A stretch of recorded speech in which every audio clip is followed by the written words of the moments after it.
Hey, everybody. Welcome to History Check on the OneBookShelf YouTube.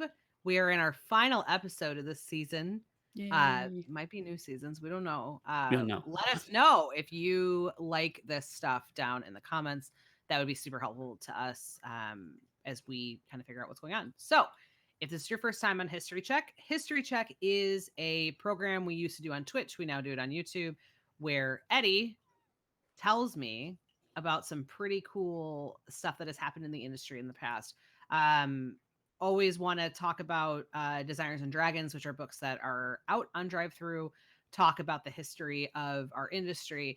But Eddy and I kind of go into things that might not have been mentioned or just essentially have been lighter mentioned and talk about how that's been an impact now. And it's very cool to see it evolve. We've done a couple of episodes all the way back in the time machine, but today we're going into the 90s, the mid 90s, which will be pretty fun. So Yeah. I should probably introduce us. That's kind of important, or you'd be like, who is this?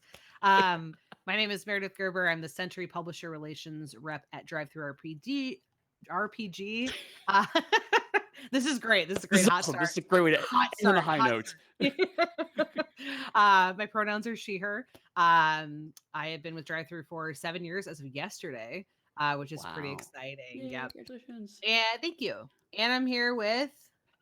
Eddy Webb. My pronouns are he, him. I am one of the in-house developers at Onyx Path Publishing, and I'm also the owner and entirety of the staff of Pugsteady, where we've created the Realms of Pugmire. And so I've been in the industry for, 20 years now. So a long time. Been a long run. Long, long, And long run. long time. And so Eddy and I have been friends and peers for over a decade now. And one of the things that Eddy has always been very good about is anytime, I would say, oh, I'm really excited to work with this client, or I'm really, I've never heard of this before. Eddy has a really, really good understanding and knowledge of the history of the industry. Mhm. So we thought, hey, let's share that with the world. So Indeed. that's what we're doing today. Big props to Lysa Penrose, who is our tech support. Thank you, Lysa. Good Lysa's not job. going to respond, No, but Lysa hears us. we Lysa appreciate knows. we appreciate Lisa. So we appreciate Lysa very much. This is now a Lysa appreciation. I'm kidding. I would, but we would go for freaking 18 hours. Okay, so what is History Check? Like we said, we're going to go over part of history in the industry. And this is kind of an interview style. So I am not going to be doing a lot of talking. Eddy's going to be doing all the work. So that's going to be fun. But Eddy has done the research. And so he's going to teach me and you what is going on. So let's get into it. All right. Okay. So So yeah. Oh, go ahead. Ask me a I was question. going to Right. add the interviewee. Right. You Right. can't, Sorry. or Just so interviewer. excited to talk about this one. So we have two kind of mish questions that I'm gonna just kind of click in there. What was 1994 like for tabletop RPGs? And I see you have a note about Dungeons and Dragons as well. So please regale me. Sure thing. And as a note, 1984 is picked because today we're going to talk about a game called Nephilim. So it's a horror game, but we'll go more into that more. But I just want to give context because some of this explains that. Because 1984 is a lot of what I like to call the third wave of tabletop games. So to recap for people who didn't watch earlier episodes, Wave One was really the release of Dungeons and Dragons in '74 and all the kind of D&D clones that came out from that time period. Not clones as we understand retro clones now, where people have reverse engineered the rules of older game systems. More, these are games that were very much in the same vein as D&D, but trying to do only slightly different things. And then Wave 2 kind of came in the early to mid 80s, where this game started to explore areas that weren't actually fantasy Dungeons and Dragons style games. So this is the rise of superhero games, military role playing, so on and so forth. But still, they're still heavily inspired by the core understandings or core designs of games like Dungeons and Dragons. And then now we're heading to wave three, which are really just whole new ways of playing entirely. Uh, um, n- Rather than falling back on old assumptions, these are trying brand new things. And really, it does start with Vampire the Masquerade. So 1991, Vampire the Masquerade released, and it just really was a pretty big sea change. It was kind of a storytelling system and so on and so forth. So as a result of games like Vampire popping up, um, horror games are making a comeback. There was a brief blip of horror games with the release of games like Call of Cthulhu and Chill, but they kind of fell into the background a little bit in the late 80s. At this point in time, 94 horror games have really come back in a strong way. And even games that didn't normally have horror associated with them, horror does become more prevalent as a result. And the other kind of big thing is that translated games become very popular. In the 80s, there was a trend of English language games being translated into other languages, particularly in Europe. But now we're starting to see 94, the reverse happen. Games from other countries, particularly Sweden and France, start to get translated into English and released into the US. And so that kind of relates to what kind of popular titles we're looking at in 94. Dungeons and Dragons is still extremely popular, obviously. That never really changes. But in particular, the Planescape box set that's come out is becoming popular. And that is a box set that is very heavily inspired by the World of Darkness and the trends of these translated games. Obviously, Vampire the Masquerade and other kind of evocative subsequent games, but also derivative games. So not only Werewolf the Apocalypse, Mage the Ascension, and so on, but also games that are heavily inspired by Vampire the Masquerade and its kin. But then on the translated side, we're seeing Cult, again, their horror game. Cult spelled with a K, but that is a game that's very much taking the horror game in an even darker and more dramatic direction than the World of Darkness. And also Mutant Chronicles, which is much more of a sci-fi game, but it's showing the prevalence of these translated games and the impact they're starting to have on the market. One that's not quite as popular at this stage, but will become popular later, is when uh, Steve Jackson Games translates In Nomine from French into English. So that's slightly into the future of where we're going here. So that kind of gives you a sense of the landscape of where things are at in 94. Awesome. So a lot is happening at this point. Yes, A lot of things are changing. indeed. And it's neat to hear. It's always neat to hear titles that like I know of now, essentially, Hmm. that have been updated or or have new additions that like they were around back then, right? Like I just think that's really neat. Yeah, yeah. I mean, both Cult and Mutant Chronicles have gotten new additions in the past couple of years, actually. Yeah. So it is interesting to see these cycles come back around. Yeah, because I've only known Cult like in current times. So Hmm. like that's like a cool fun fact for me and viewers. That actually Cult's been around for a while. Like Yeah. that's very cool. So all right, Eddie. Who the heck is Chaosium? Who the heck is Chaosium? Well, this is actually probably the biggest company today that we've got of all of these. A lot of the other videos we've done have been companies that have either come and gone or are just aren't quite as prominent. So Chaosium is the largest of those. They are the publishers of Nephilim. It was founded by the sadly late Greg Stafford in 1975. He created it to publish his game known as White Bear and Red Moon, which was the first game set in his world of Glorantha.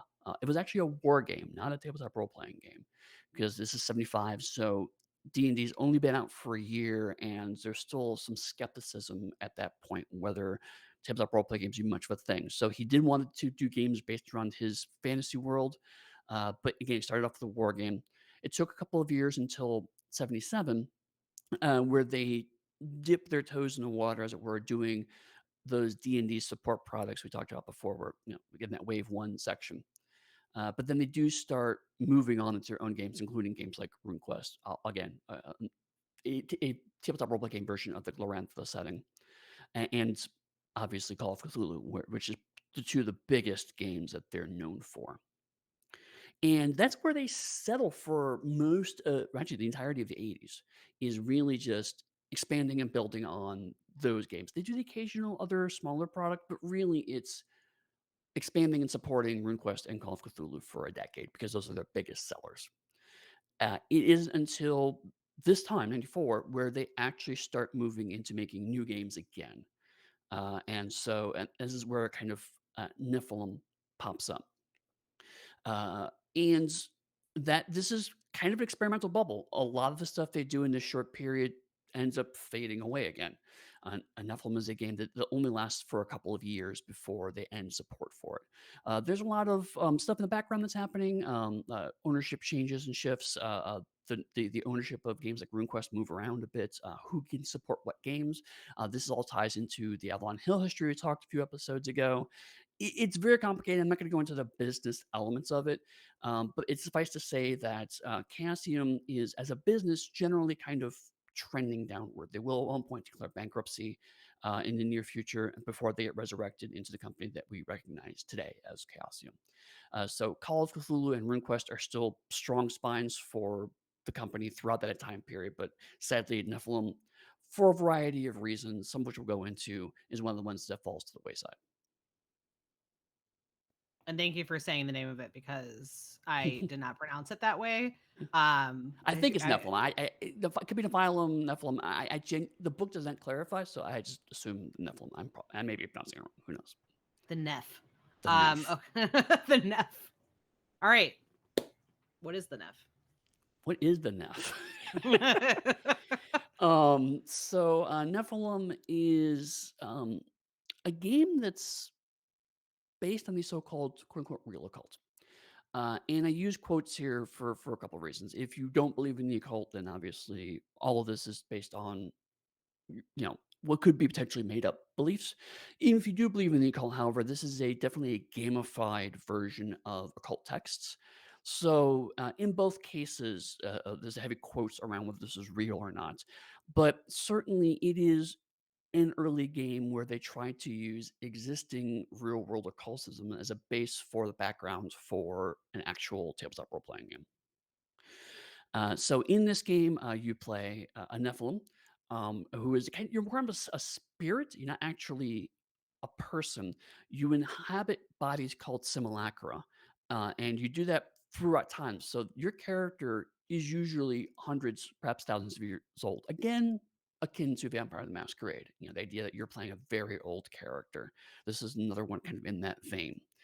And you keep inhabiting these simulacra to fight against various occult societies, usually of humans, but sometimes of other creatures that are trying to capture you, enslave you, and steal your magic. So it's kind of a defensive measure against these people who are trying to acquire you and use you. Again, there's parallels to games like Vampire the Masquerade where you're playing the monster who's being hunted by people who believe themselves to, if not necessarily being good, at least justifying their purpose. And you're kind of on the back foot and trying to hide your existence from a society that hates and fears you. This is, as far as we know, the first French RPG to be translated into English. So this was a game that was rewritten in a different language. 94 is when it was translated and released in English. So we're looking at the English language version here. Um, and it is also perhaps notoriously a really good example of how not to release a tabletop role playing game. Um, so, without going too much into production history, this was acquired, translated, and produced extremely quickly. Uh, it looks like it was on the course of 6 months, maybe, between acquiring the rights and releasing the English language version of this 250-page book. So it was very hastily translated and produced. Uh, It was also an extremely complicated game, even for the time. If we compare this to some of the games we looked at previously, they do it generally seems to be in about the same vein of, like, say, a Palladium game, but also those games are about 10 years older than this is. This is 94.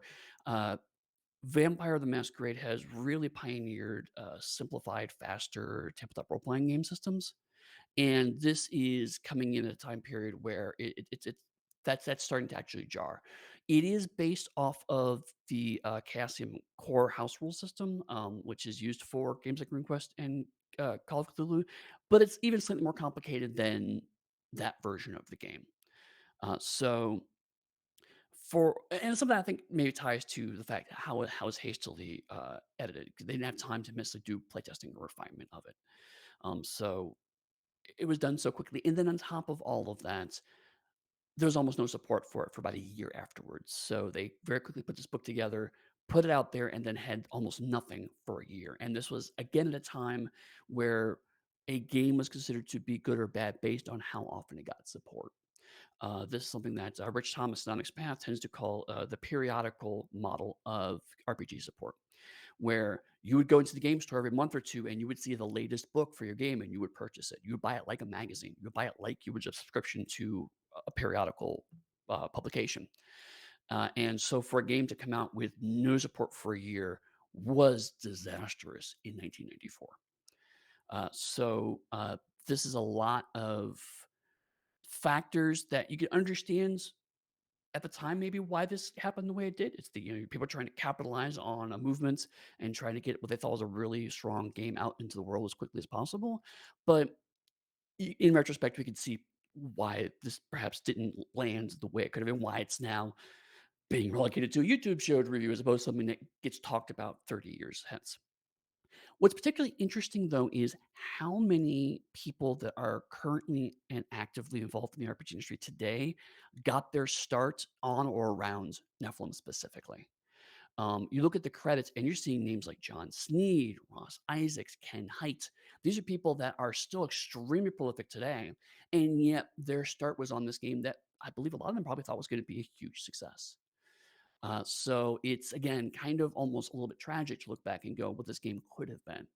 It could have been extremely. It could have been a competitor for a game like Vampire the Masquerade. It just wasn't. Yeah, I know those names. As soon as you said it, I was like, "Oh yeah, I know those Hmm. people." Yeah. So that's very, very cool to see. That's another thing that's cool is, like I said, like it's cool to see, to see that it has been around for a while. And it's cool to see. I always forget, you know what I mean? Like, because Hmm. when people enter the industry, there's no age, requirement for you to get into the industry. That it's very cool to like be like, oh, these people have been around for, quite some time, and they've been working on this, and which is really great. So Absolutely, and seeing their early work can be very very interesting. And also seeing both what they did in the past and how they don't do that now, or how they've gone deeper in certain directions. It's always fascinating to look at someone's early work. yeah, absolutely.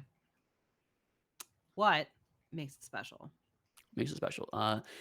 There's a lot here, and I should preface by saying I'm gonna be a little more critical than I have been on previous games, um, uh, because one of the reasons why I picked this one is that it is a game that could have been and wasn't, whereas the other games are ones that you could theoretically people could pick up now and probably still find enjoyment of if they like that. But I do feel that negative examples could still push our understanding of design in the industry forward. And I do want to kind of preface that this is a game that, like I said before, could have been great. It could have been a blockbuster game, and it just wasn't. So talking about maybe why it didn't land that way, and seeing the underpinnings of what was potentially very cool about this game, I think is important and interesting. And one of the things that's interesting about this is that I talked before about how in the 70s a lot of games were D&D clones, what we now kind of call fantasy heartbreakers, which is a nod to Ron Edwards, what we called them back in the early 2000s. These are people who were making games that were kind of what they envisioned D&D should have been. And they make this game thinking it will revolutionize the industry, and it never does. That's the heartbreaker part of it. This is really our first World of Darkness heartbreaker, right? This is the game that could have been the next Vampire and just kind of wasn't. So again, it's interesting to kind of look at it from that perspective. It's also an interesting look into an early glimpse at high concept. gaming, right? These are games that are taking the idea of what a tabletop game is and re-examining it at a very high level. And again, one of the things that's tragic about this is that it's playing with the idea of what is your character and who gets to say on what part of your character can and can't be used, and um, a much more collaborative approach towards running games. But Wraith the Oblivion's gonna do a lot of this stuff in the exact same year, 1994, and they're gonna do it in some ways better. So Nephilim is kind of in the exact same space as Wraith the Oblivion, but everyone still talks about Wraith the Oblivion today. But again, they're both in this same year looking at the idea of how can we play with the structures, this constant evolution. Again, this third wave of evolution of what is a tabletop role-playing game and how can we evolve it beyond our 1974 roots. So one of the first things that's really striking about this, if you look at it, is the fact that this is very flavorful mechanics. Vampire started this trend with things like having humanity as a codified mechanic on your character sheet. Um, but this goes even further than that. So you have your traditional attributes and skills, as it were, but your magical power, your Ka, gets divided into 5 attributes, which are fire, air, water, earth, and moon. And this is kind of in the same vein as like Mage the Ascension spheres, and the idea that here's this concept that gets codified, is abstract concepts codified in a mechanic on your sheet. But the idea that all characters possess these and that this core element is divided into these 5 abstract concepts is hardwiring this a little bit further into it. Because each of these affects your physical mechanics in a way that Mage doesn't. So, like, if you have more fire, you're going to be a faster, stronger character and much better in combat in a lot of ways. And also, the higher these mechanics get, you eventually lead to what's called the metamorphosis, which is some kind of transformation of your character. So if your character gets too much of earth in it, eventually it may develop rocky skin, or it may become larger and more obviously alien looking. So the space that the World of Darkness is playing in these esoteric mechanics, this is definitely going in a strong direction to kind of really emphasize those more. And to be fair, a lot of European design this time period had already started going into this space. Again, looking at games like Cult was also looking into the space of really taking the surreal elements of horror gaming and finding ways to actually bring them to the necessary mundanity of rules at a game table, and how do you kind of find that middle ground. This is another approach to that same direction, and it's really exciting to to see how strong they kind of went into this mode. Also, you have a split again. Wraith the Oblivion starts to do this with the shadow sheet versus your normal Wraith sheet. See another bifurcation here where your Nephilim and your Simulacrum actually have different skill lists. So there are things that your spirit self know, and there are certain things that your Simulacrum know, and they're not identical. So you kind of have to mix and match those skill lists to a degree. This is something that much later games like Eclipse Phase, for example, will definitely pioneer and really nail down. But this is kind of an early stage of that two halves of a character, and if you change your simulacrum, you actually change it to a degree what your character can and can't do. Um, so a lot of this game is based around magic. Obviously, it's a very occult oriented game, and these are magical creatures. So there are 3 kinds of magic in the game. So there's sorcery, summoning, and alchemy. They all work a little differently, and not all of them work great. I'll kinda get more into that later, but I kinda wanted to mention that this Ka separation is tying into this extremely robust magic system. Again, similar to games like Mage the Ascension, and also very magic heavy settings like, say, Planescape that are starting to evolve in '94. So the idea of magic being the center of the game is becoming very popular at this time period. We've talked in past episodes about the evolution of the setting chapter, right? The idea that the setting chapter wasn't a thing in the '70s and it became only an implied thing in the '80s, and then it starts to become an explicit thing here. And we're seeing an explicit example of that here. It's a short setting chapter for players, but it is actually pretty meaty. And it's only 6 pages, but it's giving you a ton in those 6 pages. In its attempt to blend a modern setting with again, so-called, quote, unquote, "real occult tradition" and explicitly fantasy elements, and presenting it all to you in a very small space with a lot of terminology thrown around, a lot of explicit terms, and a chance to kind of get people excited about the setting. It's also a very early appearance of in-rule book fiction. This is the first game we've looked at that's actually had fiction about the game world inside of it. So we're at 94, we're just now seeing this concept that's now so taken for granted in tabletop industry. It took 20 years before we really started seeing the idea of let's tell stories about the setting as a way to explain to people what the setting's about.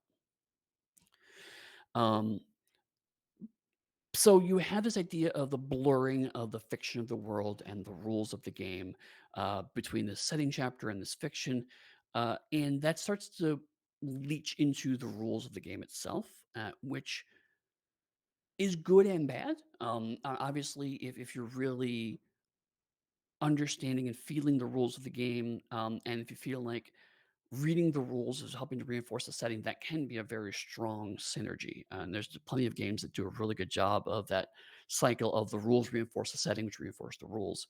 But at this stage, because it's such a short, dense package, and it doesn't really do a great job of explaining what it's trying to do, because again, this is very hastily translated. You get some parts that are really hard to parse. So I'm going to read an example rule from page 22 of the text to illustrate. Quote, Nephilim must raise their common Ka to 90 points in order to reach Agartha. Thus, a Nephilim's spiritual progress is measured by its Ka. Ka can also be reduced. During combat, the Nephilim's Ka may be damaged if struck by a weapon or Orichalca. Orichalca thus constitutes a mortal danger for the life of Nephilim, or the Selenium, who are impervious to an Orichalca, and they pay heavily for this immunity in other areas. End quote.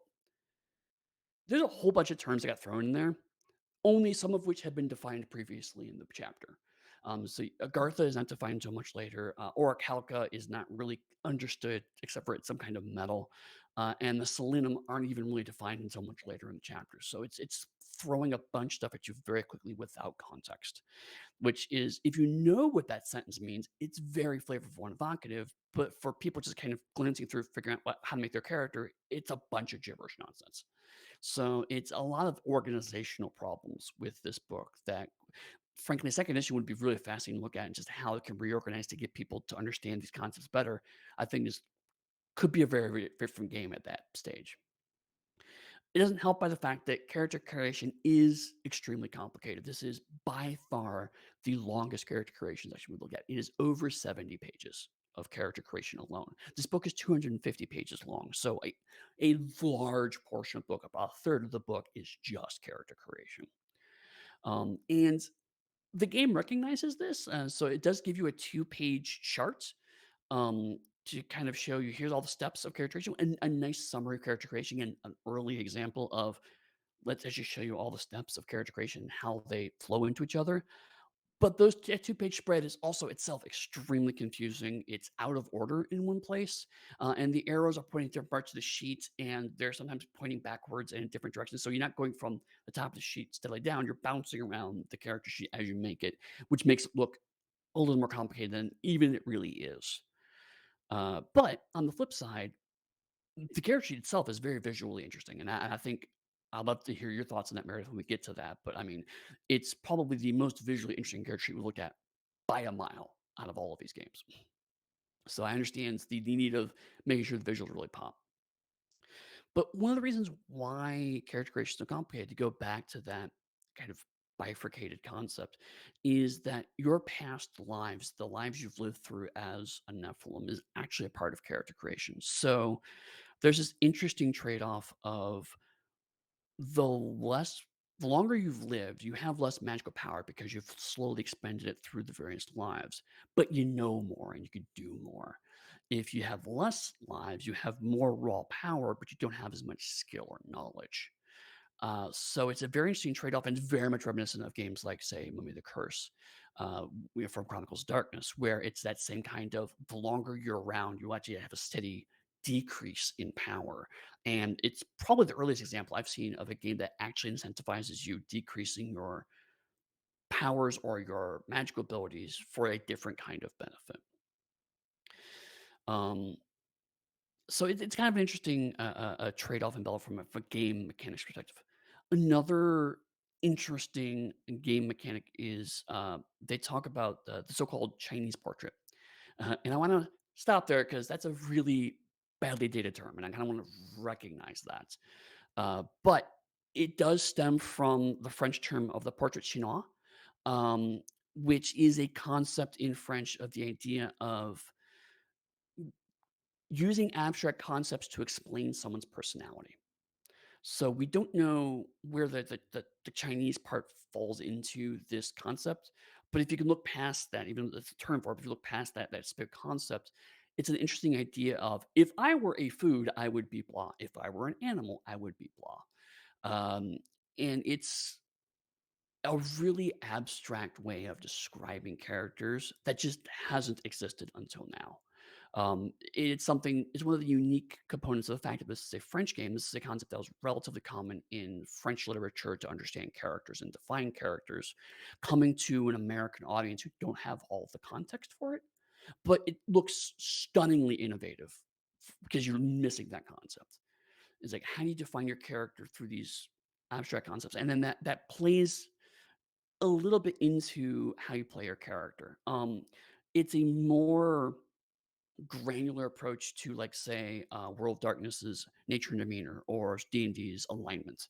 It's here's a bunch of role playing tips and ways to kind of explain how your character can be played. But it's an interesting little bit that I don't think any of the games really picked up and run with. Um, uh, there's maybe the closest I can think of is fifth edition Dungeons and Dragons has the um, uh, one person I'm connected to bonds, or one thing I just can't do flaw. So I mean, there are certain nods towards this in various games, but this is a lot more central to character creation than those other games play, as opposed to kind of here's a neat little role play section, as it were. We're also seeing the influence of what at White Wolf we used to call the splat.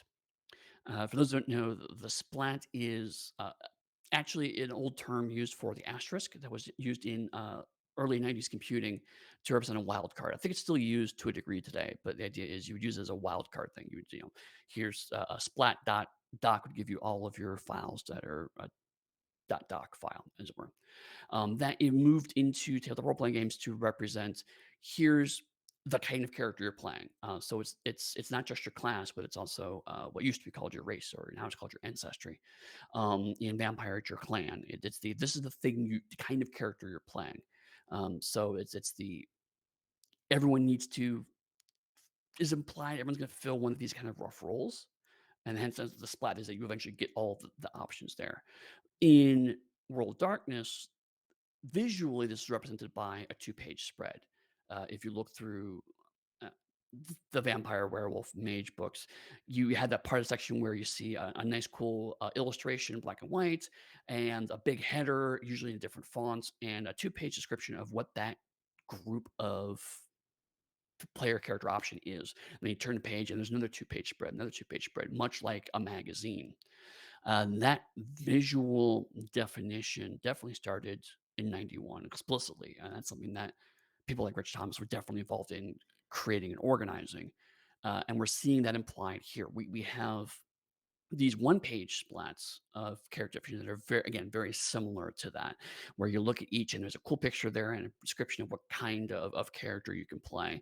It has some descriptive text, some mechanics, a symbol to represent the group, and a picture. Again, that whole symbol representing a group thing, very much pioneering in the early 90s. And this is an evolution of that. It also uses the Tarot Major Arcana as kind of roles in the occult community in an interesting way. So whereas Vampire had your prince and your seneschal and your sheriff and the other kind of core positions, this is trying to use the tarot as a similar grouping of people. This is the mystical role you embody in society, and the things you're expected to do. So it's kind of implied to be your class in a way of the things you're supposed to do, but it is very muddily defined, and it's kind of thrown out there as here's the thing you could do, and then just never really followed up on. It's another one of those cases where it's a missed opportunity. There's no real teeth to it. It's just kind of one more thing. Um, And so we're starting to see the problems with this game is that there's lots of cool ideas, but they don't really lead to anywhere consistently. They don't really build on each other. And we have lots of ideas built up. It starts to make the whole thing feel kind of complicated. And it isn't helped with things like past lives, which is a really cool idea, but it becomes kind of hard to do. So the idea is that you actually write up each of your past lives, um, and you get little kind of neat era spreadsheets. So you can talk about, I lived in the American Revolution, or a character in ancient Egypt, and here's some names and time periods and things that could have happened there. It's a really cool idea, and each past life gets a little sheet covering it. So you actually have like a small little kind of sub character sheet for each of his past lives, which is a neat idea. But when you have like 7 or 8 of them, it can get pretty cumbersome and how it all kind of ties into each other and which life am I referring to. In this game's defense, though, unlike Time Master, which is the last game we looked at that had a lot of covering of time periods, this one's not nearly as Eurocentric, which is really, really nice. There's a lot more look at, Africa and the Middle East and the like. So there are other locations beyond just Europe being looked at from a ancient world perspective. So that's cool. But I mean, the actual where this is going is that you have this idea that you're making these past lives, and then they snap into these simulacra, and that from that you get your character. And the game's just not quite able to realize it in a way that's as beneficial as it is today. So um, we are seeing the kind of templated character creation like we did in Tales of Floating Vagabonds. So the idea of I'm a shop clerk, so I pick up that template, or I'm a police officer, I pick up that template. And each of your simulacrum just basically is a small chunk of stat you pull out and drop into your character sheet. So it's that same template idea, and it's an interesting concept, but it's already kind of phasing out because the whole point of templated character creation is to make character creation simple, because games were getting too complicated. And the problem is that 3 years ago, games like Vampire came along and said, "Well, you know what? The game doesn't have to be complicated, so we don't need templated systems because there's nothing if the whole game is simpler, you don't need a simple tool as a crutch to kind of get around the fact the game's complicated." So it's an interesting spin off of an established tool, but it comes just a couple of years too late from the design space. People are already kind of going, "Well, I don't need this because I should be able to have a fast game." And again, the idea of if you could pick one of these things and drop it in and start playing, that would be one thing, but it's not. It's one of a long series of steps for character creation. So the actual template is not making things any less complicated. So it lasts. It's used in the wrong way, and it comes a couple of years till it falls out of vogue of game design, and so it just doesn't really land either way. The actual game system is, as I mentioned, a modified house rule system, which they call the basic role playing system, or BRP. And it's basically you take 2 different characteristics, again, evoking the, storyteller dice pool system, but you pick 2 of those, and you compare them on a chart, to get a number between 5 and 100, and then you just roll percentile against it. It's one of those once you figure out how the game works and you get the core chart, it's pretty fast, but it is, from a modern perspective, a little unwieldy. We're much used to the number is somewhere on our sheet, and then we just use that number or that code to identify it. The idea that there's a chart in the middle you have to process before it can roll dice is perhaps a bit clunky. I think nowadays you just kind of add those numbers together and get a number, but it's for its time very elegant. And also there's an interesting concept, what they call potentials, which is they assign values to abstract concepts that you can then roll against. So again, if you have this chart, you have a number from 1 to 20 on each side. It's supposed to be your 2 characters add together to get a number. But if you want to say figure out how virulent a poison is and you're trying to resist against it, you would add its virulence on one side of the chart, your constitution or whatever on the other, and then you get a number. And that expands into things like the competency of a police force. So if you're trying to avoid capture from the police, how competent the police are, compare that to whatever your stat using to avoid them, and then you get a result.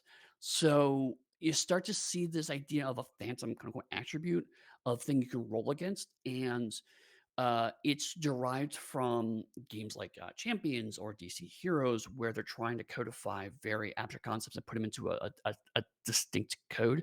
It's a really interesting concept, and it gives you actually a bunch of examples on this. This is clearly a place the game system was trying to really innovate in, and it's an interesting idea, and it does pretty well.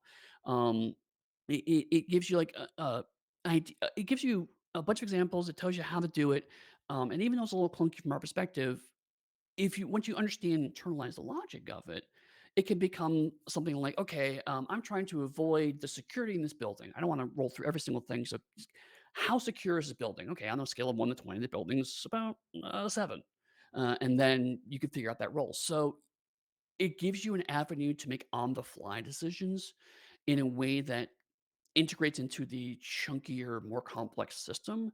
So that's a really interesting bit of design kit that we just don't talk about very much.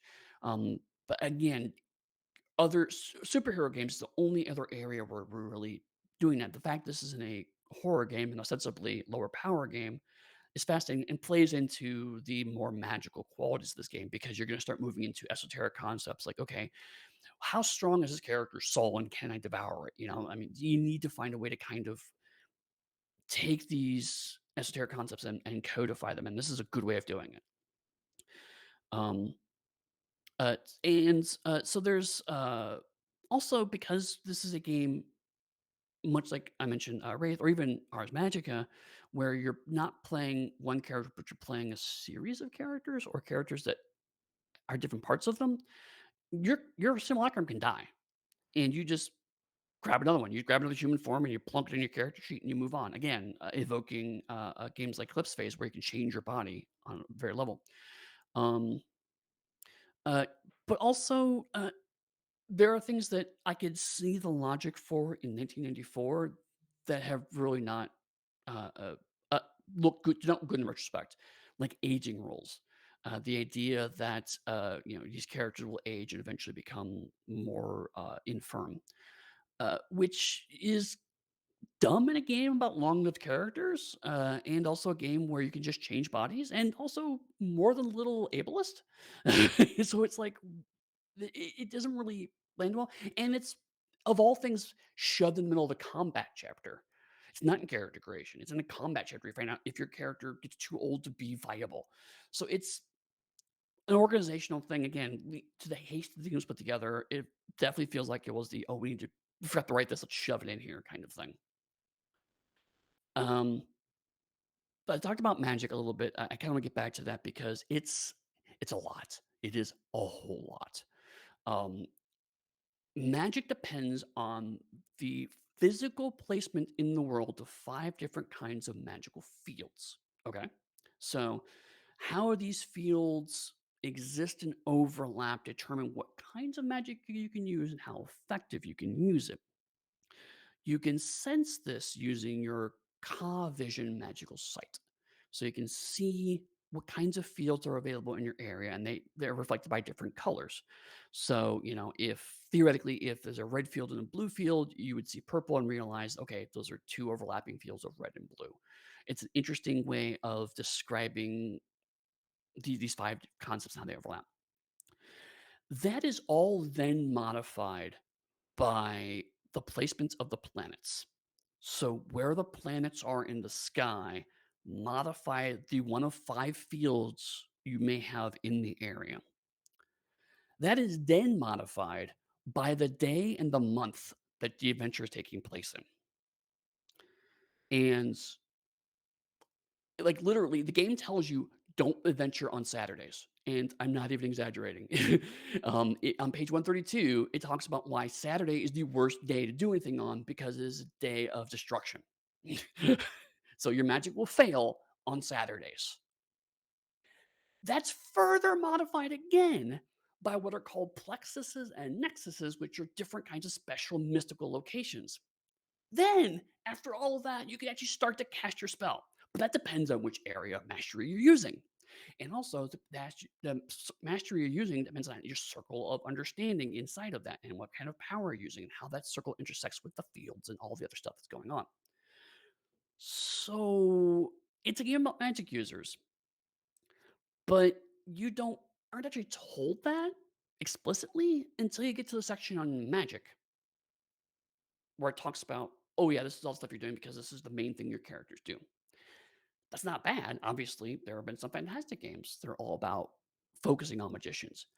But at no point in here is there a chart of when you cast a spell, here are the 5 steps you need to do. It's just kind of this long, semi-rambling chapter about how magic stuff works. So it's a lot. And then at the ends, you do get a whole cool chapter on like setting secrets and factions and places of power. It's something that in Time Master we started to see. It's stronger and more prevalent here. Of like, here's things you can do in the game. It's a big old chapter of plot hooks, which is fantastic. I love plot hooks. Games that give you plot hooks are fantastic. Um, but then what you actually do with the game, like, okay, you're magic users and you're ancient and you swap bodies and these people are after you. So what do? You get 3 pages at the end. It's 3 pages of here's some stories you can write with it. Now, I believe the intent was that they would then come out with a book for actual game master support to explain all of this stuff more. And something I think some equivalent did come out about a year later. But effectively, what happens is you have a book of character creation, combat, and magic, and you have to wait a year to find out. Okay, so what do I do in this game? Another example of just the failed rollout strategy that happens with Nephilim.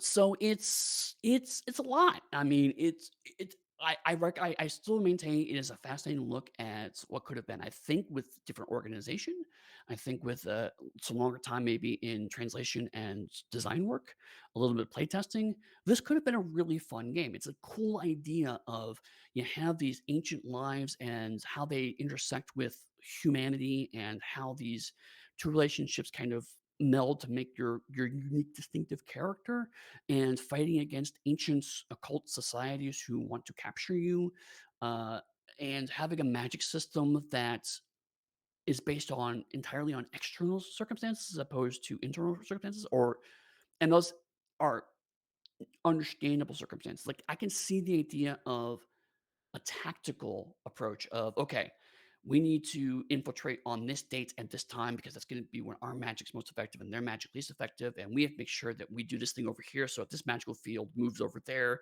to give us a benefit. There's an interesting tactical interplay that could have been through all of this. It just isn't realized in a good way, even for 1994, and especially in retrospect. So this is one of those. Again, I can't hate to pick on it, but it was a game that had a lot of ambition, and it just didn't realize it way. And whether that's due to the way casting put it out, the translation between French and English, I don't know if the game addressed these problems, had a better approach to it, or if these are things that were introduced into the English language version. I don't know. And I don't think it's possible to know without getting a French reader to pull up the French version and compare the editions. But there's definitely a lot of what this game could have been. You know, for 94, this is a hugely ambitious game. This is a game that really tried so hard to be something cool, and it was close. It was almost there. It's just a lot of things stacked up against it, both decisions that were made on the book and also just the environment it came out in. Some things came out too late, other things came out too early on, and other games came out almost simultaneously that just happened to do certain things better. So it's a scrappy little game that had a lot of cards stacked against it, and at the end of the day, historically speaking, it's one that kind of didn't work out. But boy, howdy, it tried. And you got to give it respect for that. That's what makes it special. I always love that's what makes it special because you're like, I feel the breath that you take after, like where you're like, okay. It, and that for certainly special feels a little pejorative right now. Yeah. What I'm gonna. This is a new question. Okay.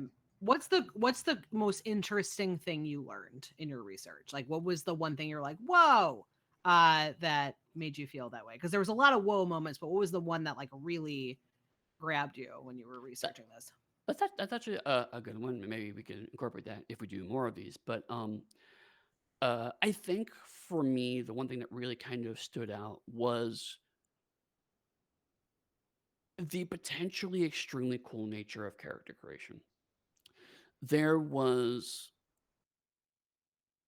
the idea of taking blocks of stats and dropping them in, and then using esoteric concepts to explain what your character really is, and all of that melding and transforming into a playable concept. The fact is it's so close, like, I can almost see I had reached that stage where I have with a couple of games like this where it's like, in my head, I'm already starting to redesign it, like, I could've if we just do this and tweak this and move this around, it could have been something, and you kinda have to stop. It's like, well, that's that game exists, it's already there, if I go too far on this road, I'm making a new game and, need to think about how I'm gonna sell that or whatever. But, I mean, the idea of I can almost see, like, a system where, like, there are cards, right?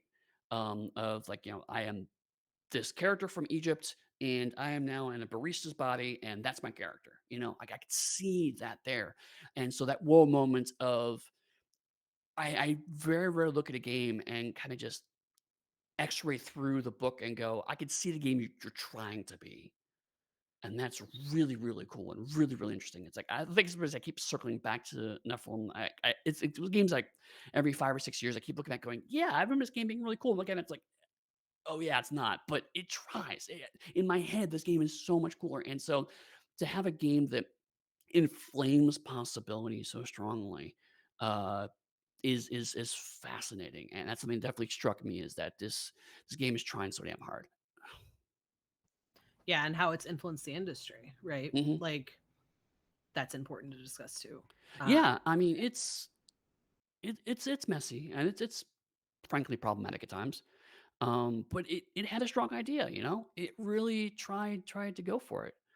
Um, but I mean, this is I think a better example of Nephilim didn't necessarily influence the industry so much as it is a good thing to see how the industry influenced it.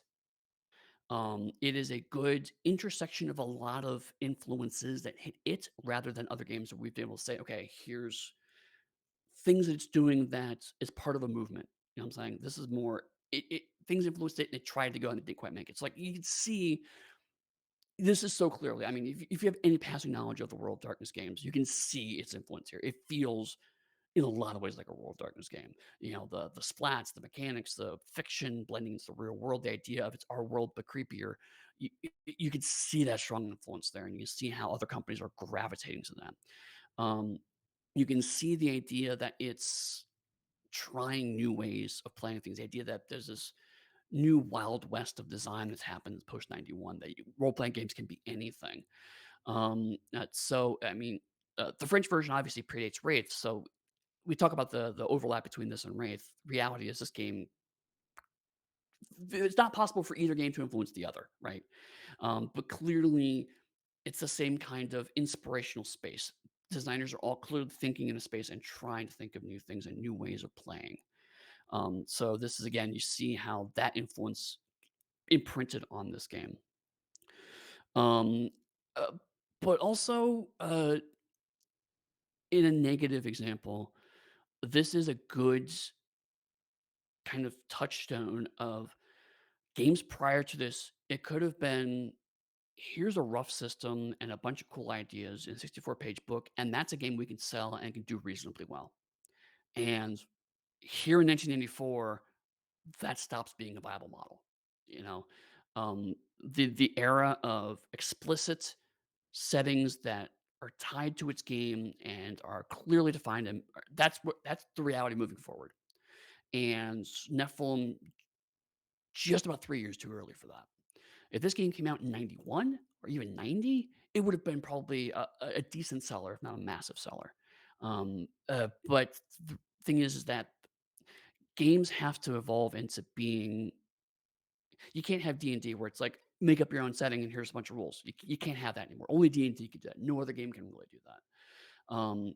We're moving away from games like Champions, which are like make superhero stuff, I guess. And now even Champions is starting to build up their own kind of world. They're coming out with a comic book at this stage. The licensed tabletop role playing game is becoming big in the early 90s. So the setting has to work with the rules, and the rules have to work with the setting, and then those have to be in lockstep. And So we're seeing that this is a game that would have done well, but it's just missed its mark. And so the influence of the industry has moved on.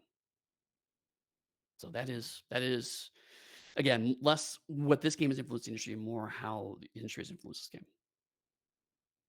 Awesome. Okay. Now it's my turn. Not your turn, yes. My turn, which is design. Um, the one thing I want to point out is not a design thing. I just think it's really flippin' cool. Is at the end of the book is the Chaosium order form, Yes. which we haven't seen yet, where you essentially write down what you want, like, and you put your Visa or MasterCard information and then ship it out, like, which is wild to me as a person.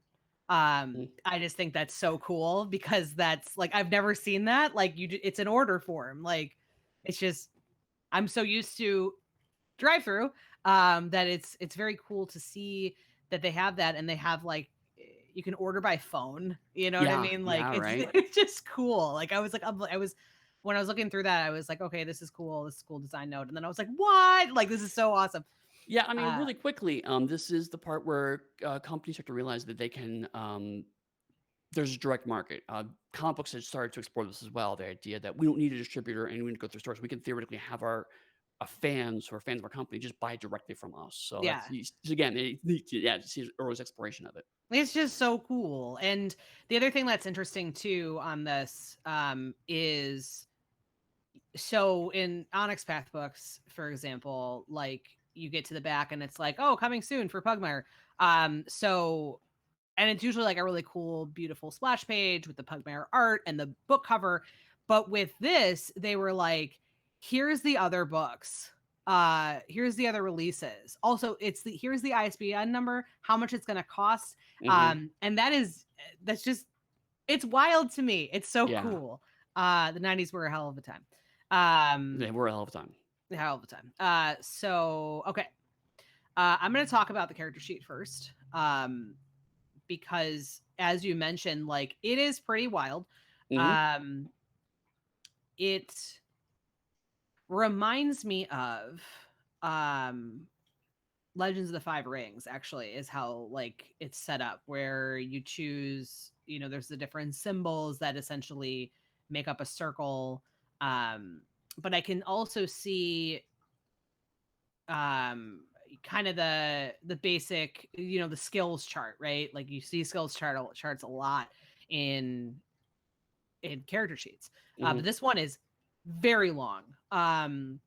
There's a lot of choices, especially for because usually they'll say like art and then it's a line, but this one has two lines, and Drive has two lines, Pilot has two lines, Read and Write has two lines, and that's interesting to me. That's how it, I guess, used to be, because now it's just like what are you good at specifically, just put it down or put it down in your notes, but they give more area to do that.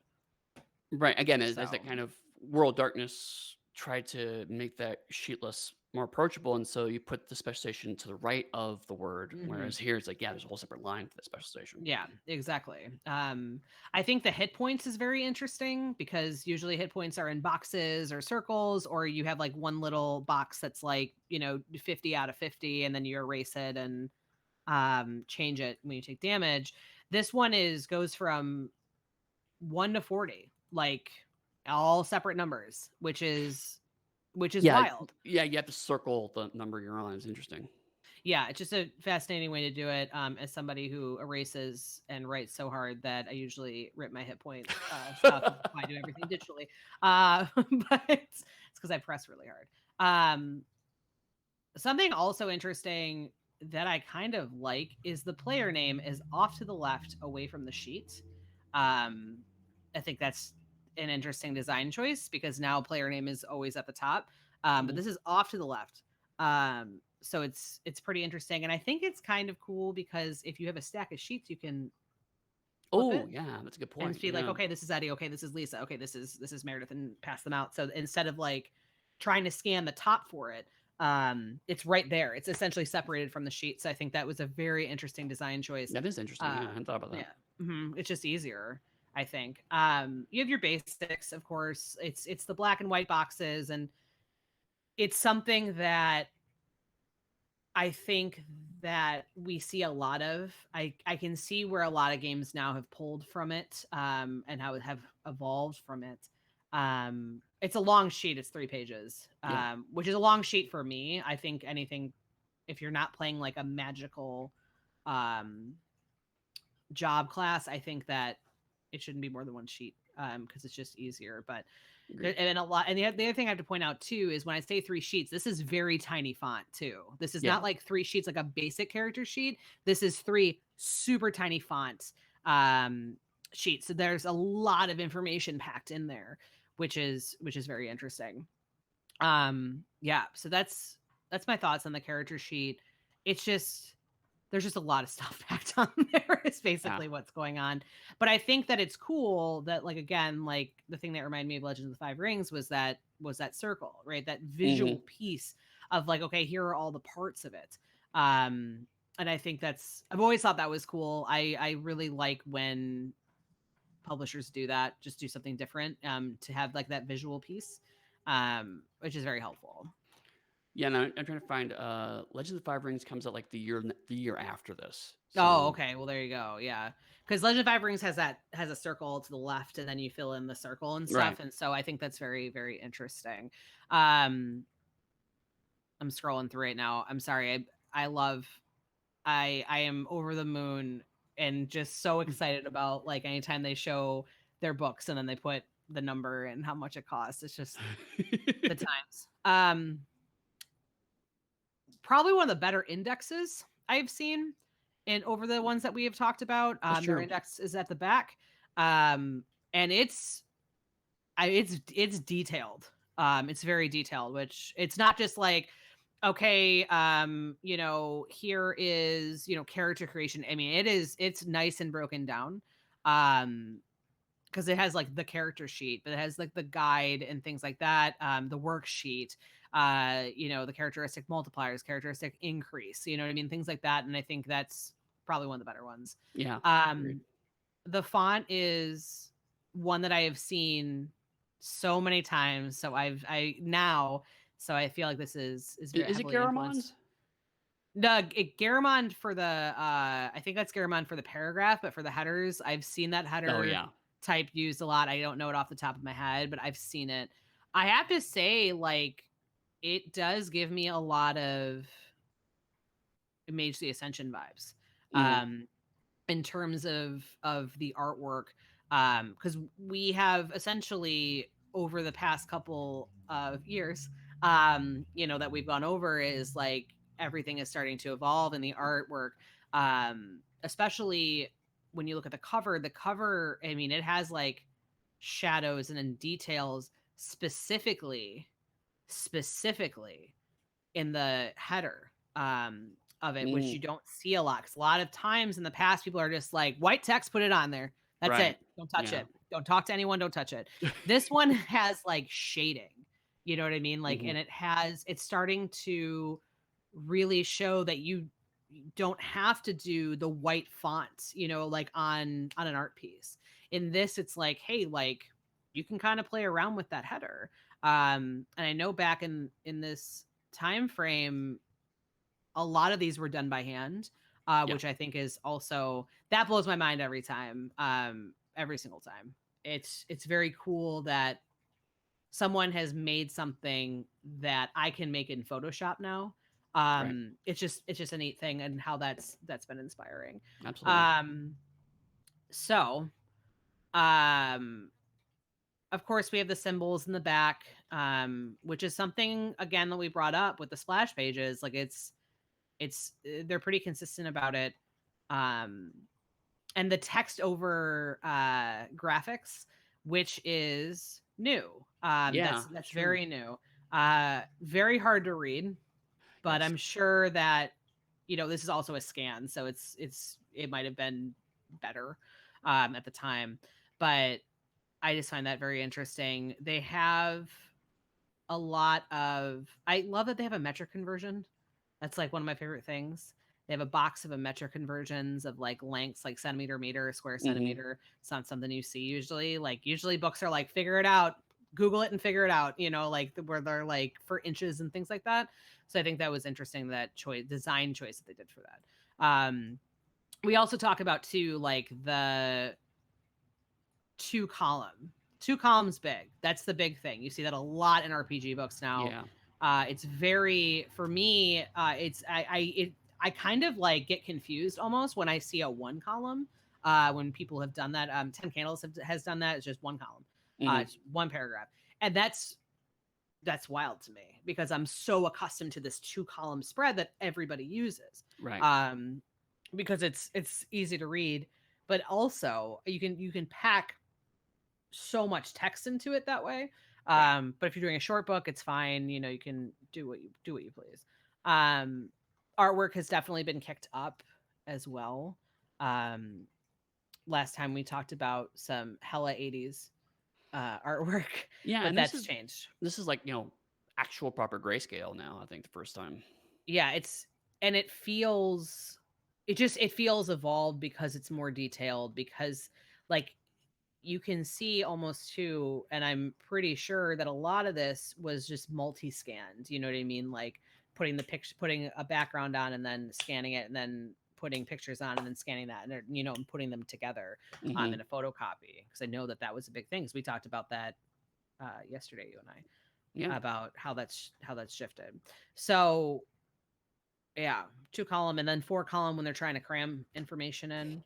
But this design type for me is not too approachable because it's so much information.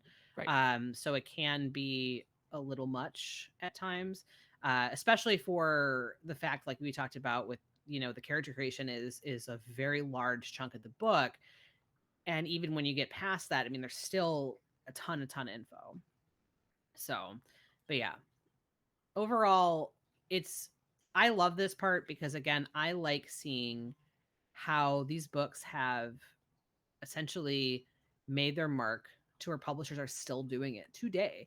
And Hmm. not even just Chaosium. Like there Right. are tons of publishers who use this format. Hmm.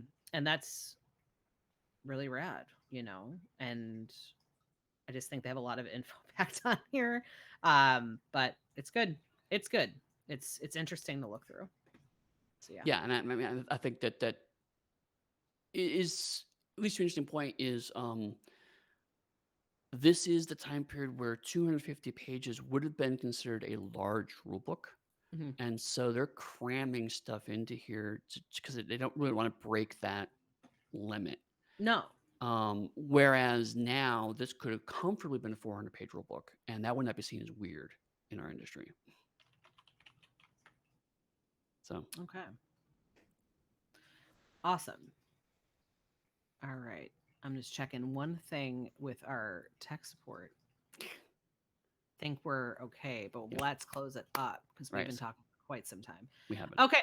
So, Eddie, Yes. do you have any closing remarks? Um, Only real closing remark I have is like we said at the top of the show. This is the last for the season. I pitched a 5-episode season. We've done that.